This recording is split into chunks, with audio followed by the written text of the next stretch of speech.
शहर सांगठनिक जिला के भाजपा की साधारण संपादक नाटूपाल पर जमीन हड़पने का आरोप। इंटरनेशनल मार्केट में मंत्री शंकर घोष के दरबार में आम लोग और इस बार आम लोग अपनी अलग अलग समस्याओं, शिकायतों और लंबे समय से चल रही मुश्किलों को लेकर मंत्री और एमएलए शंकर घोष के पास पहुंचे।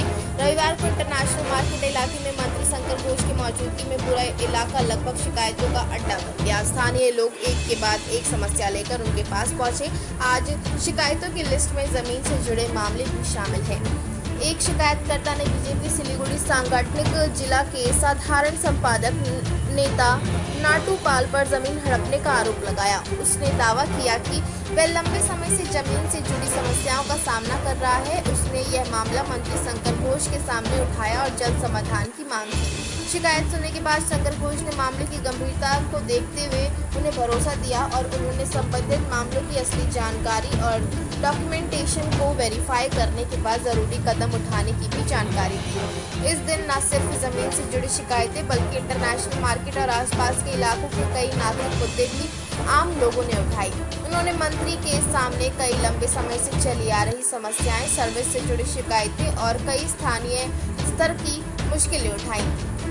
नतीजन इस दिन इंटरनेशनल मार्केट में शंकर घोष की मौजूदगी को आम लोगों का जबरदस्त रिस्पांस मिला। एक के बाद एक शिकायतें सीधे मंत्री तक पहुंची तो इलाके की कई पुरानी समस्याओं की तस्वीर भी सामने आई। शंकर घोष ने शिकायतों को ध्यान से सुना और हर मामले को गंभीरता से देखने का भरोसा दिलाया। हालांकि नाटूपाल पर लगे जमीन हड़पने के आरोप की सच्चाई, जांच और डॉक्यूमेंट्स के वेरिफिकेशन के बाद ही साफ हो पाएगी। দীপান্বিতা পাল নামে এক মহিলা অভিযোগ করেছেন যে রজনীবাগানে তার যে এক একটা জমি আছে সেই জমি আপনি যে প্রাচীর আছে তা তালা লাগিয়ে দিয়েছেন এবং দখলের অভিযোগ করছেন।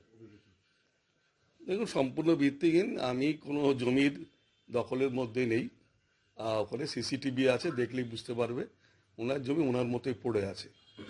মূলত যেটা আমারই অভিযোগ, আমি গত 1 তারিখে থানায় অভিযোগ করেছিলাম, তার কপি আমার কাছে আছে, আপনারা পরে দেখে নেবেন।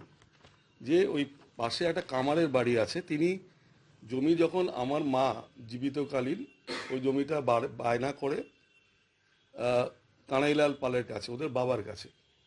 সেই জমিতে আমার সেন্টিমেন্ট হলো আমার মায়ের জন্ম ওখানে। আমার মা 1896 বছর আগে ওখানে ছিল। গান্ধীজি যখন এসেছিলেন তখনও আমার মা শিবমঙ্গল বাড়ি বা নীলনী প্রাইমারি স্কুলে পড়তো। রামাকান্ত মুখার্জির ভাড়াটিয়া ছিল। ওনারা 87-88 সালে রামাকান্ত মুখার্জি জমি এটা কিনেছেন। কেনার পরে ওর ছেলে আমার বন্ধু সুভাষ আমার সঙ্গে পড়াশোনা করেছেন। ওনার ওয়াইফ আমার ওয়াইফের আত্মীয়। সেই সূত্রে ওরা আমার বিক্রি করার জন্য এসেছিলেন। তো আমি অনেস্টলি সেটা কিনেছি। কেনার জন্য আমি কিনিনি, আমার মা কিনেছিল, বায়না করেছিল ওর বাবার থেকে, নিত্যানন্দ পাল থেকে। তারপরে জমি ওদের মতো ওরখানেই পড়ে আছে। গত কয়েকদিন আগে 1 তারিখে ওখানে পাশেই কামারের বাড়ি শর্মা মহিলাকে একজন থ্রেট করে গেছে যে আমরা জমিটা কিনেছি, এখানে আমরা ঘিরব। তো তার নাম্বারও দিয়ে গেছিল। সেই নাম্বার দেখে আমাদের ডাকে আমি থানায় ওই ভদ্রমহিলাকে কথা বলি। যার নাম্বার দিয়েছিল সেই নাম্বারটা এখানে আছে। আমার চোখে একটু অপারেশন করেছি বলে 3 তারিখে অপারেশন হয়, ফলে আমি বাড়ি থেকে খুব একটা বেরোচ্ছি না, বেরোতে না বলেছে ডাক্তার। এটা ভিত্তিহীন। কাল পরশু তো আমার থানায় আমার বউ এবং 2 জন থানায় মিটিংও করেছে প্রধান কথা। ওদের কি থানা বলেছে আপনাদের ভুল, আপনারা বায়নানামা করেছেন। ওরা বলছে আমরা জানি না আমার শ্বশুরমশাই বায়না করেছে কিনা। এটাও ভুল।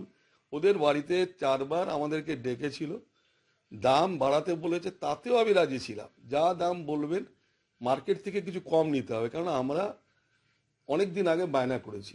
আমরা রেস্ট্রি নেওয়ার দিন বায়না করার পর থেকে রেস্ট্রি নিতে চাইছিলাম, কিন্তু ওখানে ব্যাংকে লোন ছিল। আমি সুভাষের সঙ্গে ব্যাংকেও যাই শোধ করার জন্য টাকা।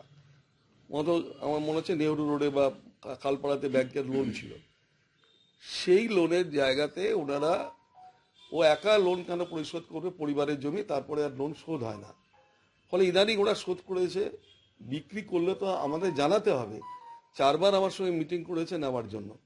আর ওখানে ওর মতো জমি ওখানে আছে। 1 কাঠা জমিতে বাড়ি তৈরি করা অসম্ভব, 1 কাঠা জমিতে বিল্ডিংও হবে না। আর ওনাদের সমস্ত কাগজপত্র জিনিস ওর বাবা আমার বাড়িতে সব দিয়ে গেছে। সেই কাগজ অনেক আমার কাছে আছে। এটা হলো আমি ডায়েরি করেছি এবং আমাদের ভালো হয়েছে, উনি জানিয়েছেন বিধায়কের কাছে। আমিও ডায়েরি বিধায়ককে কথা বলিনি, কিন্তু এমএলকে আমি একটা ডায়েরি কপি পাঠিয়ে দিয়েছি। আমার জেলা সভাপতিকেও ডায়েরি কপি আমি পাঠিয়ে দিয়েছি। আমার মণ্ডল সভাপতিকে আমি পাঠিয়ে দিয়েছি। এলাকার মানে বুথ প্রেসিডেন্ট রেশমা গুপ্তা পাশের বাড়ি, তিনিও বিষয়টা জানে। পাশে মনা দত্ত, এখানে যারা সাইন করেছেন সাক্ষী হিসাবে যারা ছিলেন প্রথম দিন, পাশাপাশি বাড়ি আছে, তারা এই সাক্ষীদের দেখবেন পাশে দত্ত সাইকেল, মনা দত্তের সাইন আছে। পাশে কি মুন্নি দেবী শর্মা, উনিও ওই কামার বাড়ি, উনিও পাশের বাড়িতে থাকেন, উনিও জানে এই বায়নাটা হয়েছে। তো সেই বায়নাতে এর বাবার সাইন, এদের সাইন, সেখানে আমার কোনো যুক্তি নেই। আমার একটাই সেন্টিমেন্ট, আমার মায়ের জন্মস্থান, সেটা যদি আমি উদ্ধার করতে পারি আমি খুশি হব। উনি একটা জায়গায়, ওরা কেউ বাড়িও করতে পারবে না, আমিও করতে পারবো না। এটা অফিস হতে পারে বা একটা ঘর হতে পারে, সেটা আলাদা ব্যাপার আছে। আর আমি এতদিন ধরে ওয়ার্ডে আছি, প্রশাসনে বিভিন্ন জায়গায় ছিলাম, আমার যদি কোনো দখল করতে হতো তাহলে তো আমি অনেক আগেই করতে পারতাম। ওরাই দখল করার জন্য পাশের বাড়িতে হুমকি দিয়েছে, তার নাম দিয়ে আমি ডায়েরি করেছি। যে হুমকি দিয়েছে স্যার রাহুল রাউত, তা কি আছে, কিরণ রাউত, সে একজন দালাল, সে ওই জমিতে বিক্রি করার জন্য বলছে, পাশের বাড়িতে ক্যালেন্ডারের নাম্বার দিয়েছে। সেই নাম্বার দেখে আমি থানায় জানিয়েছি। খালি অভিযোগ করছিল যে সেই জমিতে কোনো তালা লাগিয়ে দেওয়া হয়েছে, সেটা কি আপনার তরফে লাগানো হয়েছে? তালা ওর বাবা সব কাগজ আমাকে তালা মেরে কাগজ দিয়ে টাকাটা নেওয়ার জন্য এসেছিল। তখনকার দিনে ওদেরই তালা, ওদেরই কিছু, আমার কিছু ব্যাপার নেই। আমি চাইছি এমএলএ, আমি চাইছি থানার মাধ্যমে আলোচনা করে মিটিয়ে দিক, আমার আপত্তি নেই। গতকালও থানাকে ওরা গেছিল তালা দেখতে, বা আমার ওয়াইফকে ডেকেছিল, দুজনই 7টার সময় থানাতে মিটিং হয়। আমি বলেছি আমি যেতে পারবো না, আমার চোখের অবস্থা। উনিও বললেন না থানায় আপনার আসার প্রয়োজন নেই। ওয়াইফাই মিটিং ওদের সঙ্গে বলা হয়, ওরাও জানে যে বায়না হয়েছে, ওরাও জানে যে টাকা নিয়েছে। 4বার ওরা অস্বীকার, 4বার ওর বাড়িতে মিটিং হয়েছে। তো এখানে নেওয়ার কিছু নেই। আমরা চাইও না যে কম দামে নিতে, যেই দামে বায়না হয়েছে সেটা না। আমরা চাই সরকারি এখনকার দাম কয়েকশো গুণ বেড়েছে, সেই সরকারি দাম হোক, আমার আপত্তি নেই। বা ওদেরও যদি পয়সার বেশি আপত্তি নেই। আমার একটাই সেন্টিমেন্ট, ওইটুকু জায়গাতে, রামাকান্ত মুখার্জির জায়গাতে আমার মায়ের জন্মস্থান ছিল, ওই রজনীবাগান এলাকাতে। তো সেইটাই সেন্টিমেন্ট যদি দেয় দেবে, না হলে ওনার যদি আইন যদি বলে ফিরিয়ে দিতে দিয়ে দেবো। বা প্রথম কথা হলো রেজিস্ট্রি করার জন্য 4বার গেছে, আমার ওয়াইফও পাশে আছে, গেছে না। লোক আত্মীয়, যেহেতু আমাদের আত্মীয় পড়ে, সুভাষ আমার বন্ধু, একসঙ্গে পড়াশোনা করেছি, ওর ওয়াইফ আমার ফ্যামিলি রিলেটেড, তাদের বিদ্যুৎ না বলেনি কোনোবার দেবে না। ওরা কোনো সময় দাম বাড়াচ্ছে এটা বলছে, আমি তাও বলেছি যেহেতু আমাদের বায়না করা, তুমি আমাদের কমে দিতে হবে। আর এক কাটাতে বাড়ি কারো হবে না। আরে আমি তালা মেরেছি, তাহলে দেখা, ওখানে খোকন বর্ষায় টিভি লাগানো আছে, আরো 10টা লোকের বিভিন্ন জায়গায় টিভি লাগানো আছে। প্রথম কথা তো ওনারা অভিযোগ করেছেন গতকাল, আর আমি গতকাল কেন 3 তারিখ থেকে তো আমি চোখেই ভালো দেখতে পাই না। আপনি বুঝতে পারছেন যে আমার একটা অপারেশন হয়েছে, ছানা আমার 15 দিন আরো লাগবে ঠিক হতে, ছানি অপারেশন হয়েছে।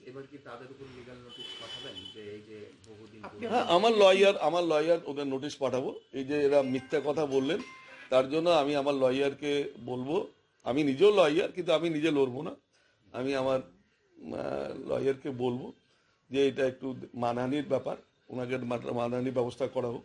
কারণ যারা বাড়িতে বৈঠক করলো, ওনার অভিযোগের আগে তো আমি অভিযোগ জানিয়েছি যে এই যে আমার অভিযোগ 1 তারিখে, আমার 3 তারিখ অপারেশনের আগে আমি 1 তারিখ অভিযোগ করেছি।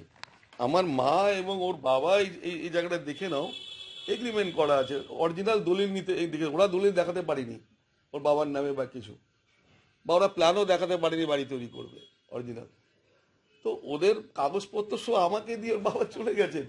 তো সেখানে ব্যাংক লোন ছিল, ওরা স্বীকার করেছে। ব্যাংক লোন করলে তো রেজিস্ট্রি দিতে পারি না, ওরা আমাকে চিট করেছে লিখানোটা।